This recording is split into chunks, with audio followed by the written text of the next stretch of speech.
বন্ধুরা, আমার কিষাণ বন্ধু চ্যানেলে আপনাদেরকে স্বাগত জানাই। আমার এই চ্যানেলে চাষবাস সংক্রান্ত সমস্ত কিছু জিনিস, সমস্ত ভিডিও আমরা আপলোড করি। আর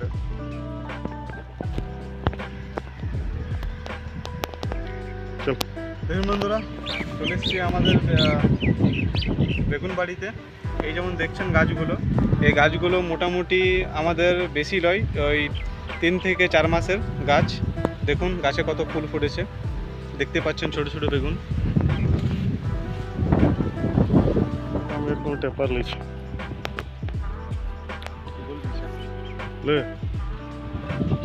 তো বন্ধুরা, এই যে দেখছেন কত ফুল ফুটেছে, ছোট ছোট বেগুনও আসছে।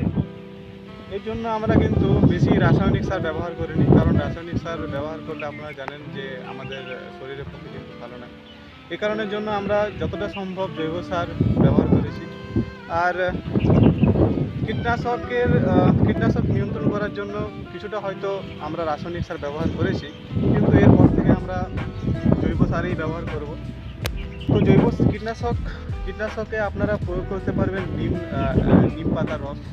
যদি আপনাদের এলাকায় যদি নিম পাতা থাকে, তো নিম পাতাতে কীভাবে সার হয় সেটাও আমি কিন্তু বলবো আমাদের পরবর্তী ভিডিওতে। তো মেন উদ্দেশ্য হলো যে আপনারা যত সম্ভব পারবেন জৈব সারই ব্যবহার করবেন, কীটনাশক হিসাবেও জৈব কীটনাশকও ব্যবহার করবেন। তো বন্ধুরা, আমার ভিডিওটা দেখে যদি আপনাদের উপকৃত হয়, তো নিশ্চয়ই আমার চ্যানেলটিকে সাবস্ক্রাইব করবেন, লাইক করবেন, কমেন্ট করবেন।